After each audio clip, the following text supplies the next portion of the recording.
Hello प्रिय student, class 10th के high school के बच्चों के लिए मैं लाया हूँ हिंदी का वायरल पेपर, जो आपका 16 फरवरी को यही पेपर आने वाला है। इसी प्रकार से पेपर आने वाला है। पहले मैं ये देखता हूँ कि आपको हिंदी के पेपर में कितने घंटे दिए जाएंगे, कितने का पूर्णांक होगा, किस प्रकार के प्रश्न आएंगे। हिंदी के पेपर के लिए आपको 3 घंटे 15 मिनट दिए जाएंगे और 70 नंबर का आपका पूर्णांक होने वाला है। प्रारंभ में 15 मिनट परीक्षार्थियों को प्रश्न पत्र पढ़ने के लिए निर्धारित हैं। प्रारंभ में आपको 15 मिनट अपना पेपर पढ़ सकते हैं आप, फिर 3 घंटा आपको लिखने के लिए दिए जाएंगे। प्रश्न देख लेते हैं कैसे आएंगे। प्रश्न का वाला प्रश्न कह रहा है, निम्नलिखित में से कोई एक कथन सही है, उसे पहचान कर लिखिए। इस प्रश्न के नंबर आपको मिलने वाला है, पूरा 1 नंबर मिलने वाला है। इसमें से कोई एक कथन सही होगा, उसे आपको पहचान कर लिखना पड़ेगा। नंबर 2 प्रश्न खा वाला कह रहा है, रश्मि मामसा किसकी आलोचना करती है? रामचंद्र शुक्ल जी की, महावीर प्रसाद द्विवेदी जी की, रंगीब राघव जी की या केदारनाथ जी की। तो इसमें से कोई एक कथन सही, इसमें से कोई एक विकल्प सही है, उसे आपको पहचान कर लिखना पड़ेगा। अब निम्नलिखित में से किसी एक रचना की लेखक का नाम लिखिए। आप अथाह सागर के रचनाकार का नाम लिख सकते हैं, अर्धनारीश्वर के रचनाकार का, मेरी असफलताएं के या लहरों की राजहंस। आप किसकी रचना है? राम वृक्ष बेनीपुरी जी की, महादेवी वर्मा जी की, रामविलास शर्मा जी की या प्रेमचंद जी की। तो गेहूं और गुलाब हमारी राम वृक्ष बेनीपुरी जी की रचना है। उपन्यास की, कहानी की, नाटक की, एकांकी की लिखना पड़ेगा। त्यागपत्र किसकी रचना है? बहुत ही वायरल पेपर में हिंदी का बता रहा हूँ आपको, जो 16 फरवरी को पक्का आने वाला है। ये पेपर आप जरूर देख लीजिए, वीडियो को लास्ट तक जरूर देखिए। अगला प्रश्न है, रीति मुक्त धारा के किन्हीं 2 कवियों के नाम लिखिए। इस प्रश्न के आपको पूरे 2 नंबर मिलने वाले हैं। और अगला प्रश्न है, छायावाद की 2 प्रवृत्तियों का उल्लेख कीजिए। तो आपको इसके भी 2 नंबर, 1 नंबर का प्रश्न है कि उत्तरायण किस रचनाकार की रचना है? तो इसकी 1 नंबर मिलने वाले।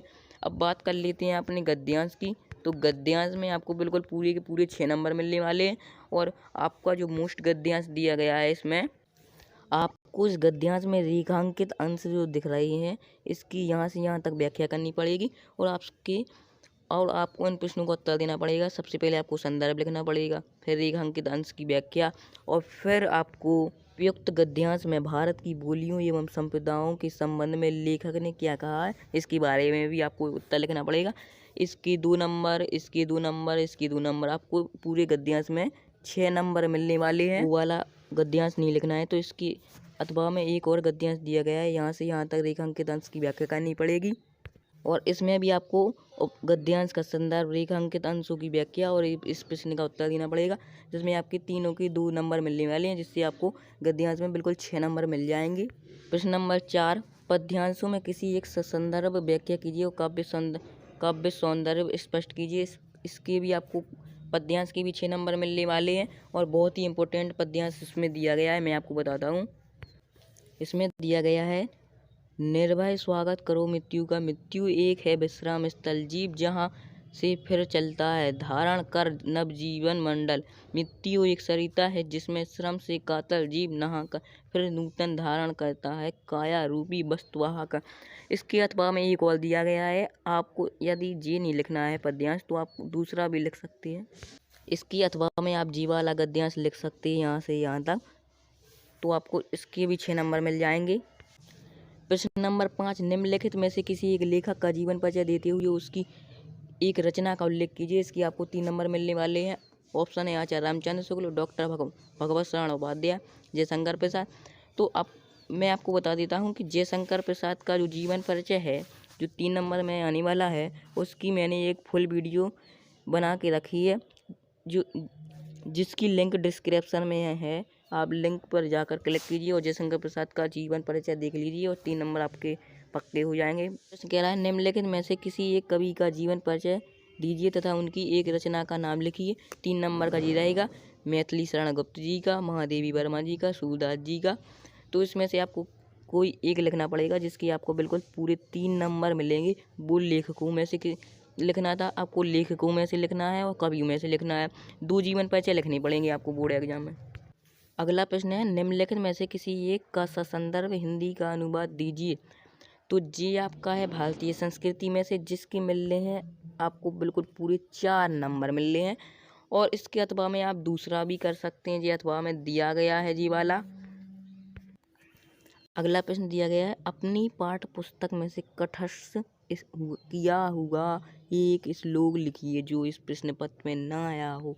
आपको कोई एक श्लोक लिख ले, आपको कोई एक श्लोक तैयार कर लेना है जो आपके इस प्रश्न पत्र में ना दिया गया हो। अगला प्रश्न देखते हैं। प्रश्न नंबर ख निम्नलिखित प्रश्नों में से किन्हीं 2 प्रश्नों के उत्तर संस्कृत में दीजिए। इसके आपको 2 प्रश्न के उत्तर देते हैं अगर आप, तो 2 नंबर मिलने वाले हैं। पहला प्रश्न है पिता कस्मात् उच्चतर अस्ति गृहे सतः मित्रम किमस्ति लाभेन की वर्धते दुमुखासीत् ग्रामीणान् का उपासत।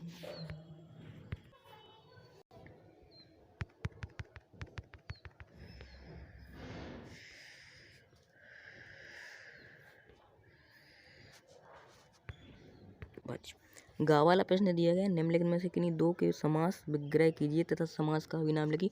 इसके आपको मिलने वाले हैं पूरे 2 नंबर। निम्नलिखित में से किन्हीं 2 शब्दों की तत्सम लिखिए। 2 नंबर आपको इसके भी मिलने वाले हैं। आप घर का लिख सकते हैं, मनुष्य का, गाँव का, चांद का। तो आपको मैं बता दूं कि तत्सम की भी मैंने वीडियो अभी डाली नहीं है, मैं आपको डालूंगा, तो 2 नंबर बिल्कुल पक्के कराने वाला हूँ। अगला प्रश्न है निम्नलिखित में से किन्हीं 2 के शब्दों के 2 पर्यायवाची लिखिए। ईश्वर के, कमल के, फूल के, जंगल के। 2 नंबर आपके पक्के होने वाले हैं। अगला प्रश्न है निम्नलिखित शब्दों में से किन्हीं 2 का संधि विकसित कीजिए और संधि का नाम लिखिए। आप किन्हीं 4 हैं, इनमें से 2 का कर सकते हैं, तो आपके 2 नंबर बिल्कुल पक्के हो जाएंगे। अगला प्रश्न है निम्नलिखित शब्दों का चतुर्थी विभक्ति एवं द्विवचन लिखिए। 2 नंबर इसके भी मिल जाएंगे। आप फल मधु अथवा नदी और फल अथवा मती के लिख सकते हैं। अगला प्रश्न है निम्नलिखित शब्दों में से किसी एक धातु का लकार पुरुष तथा वचन लिखिए। तो 2 नंबर इसके भी आपको मिलने वाले हैं। आयसम का, पठाप का, अयस्य, यथा का। आप किसी एक का लिख सकते हैं, तो आपको 2 नंबर मिल जाएंगे। गाड़ी वाला प्रश्न है निम्नलिखित में से किन्हीं 2 वाक्यों का संस्कृत में अनुवाद कीजिए। 2 नंबर इसकी मिलेंगी। किन्हीं 2 वाक्यों का करना पड़ेगा। पहला है प्रयाग गंगा तट पर स्थित है, तुम दोनों क्या करते हो? विद्या विनय से बढ़ती है। और गंगा भारत की पवित्र नदी है, हमें माता पिता की सेवा करनी चाहिए। निम्नलिखित विषयों में से किसी एक विषय पर नंबर लगेंगे आपके बिल्कुल पूरे 6 नंबर पक्के हो जाएंगे। आप स्वास्थ्य एवं शिक्षा पर लिख सकते हैं, पर्यावरण प्रदूषण पर, वन महोत्सव पर, साहित्य और समाज पर। आपके 6 नंबर पक्के हो जाएंगे। प्रश्न नंबर 12 है अपने पठित खंड काव्य के आधार पर निम्नलिखित प्रश्नों के उत्तर दीजिए। तो आप पहले का देख सकते हैं, दूसरी का, इसमें से आपको तीसरे का, इसमें से आप घा वाले का, ड़ा वाले का, चा वाले का। आपको अलग अलग जिला में के लिए अलग अलग खंड काव्य होते हैं। इसके आपको 3 नंबर मिलने वाले हैं, पूरे 3 नंबर। जो मैंने है वो आप जरूरी ही पढ़ कर जाइए, आपके पूरे 70 नंबर आप प्राप्त कर लेंगे। 3 घंटा 15 मिनट आपको मिलेंगे। आशा करता हूँ कि ये वीडियो आपको बहुत ही पसंद आई होगी। चलिए बच्चों, बाय, मिलते हैं। लाइक कीजिए इस वीडियो को और सब्सक्राइब कीजिए हमारे चैनल को।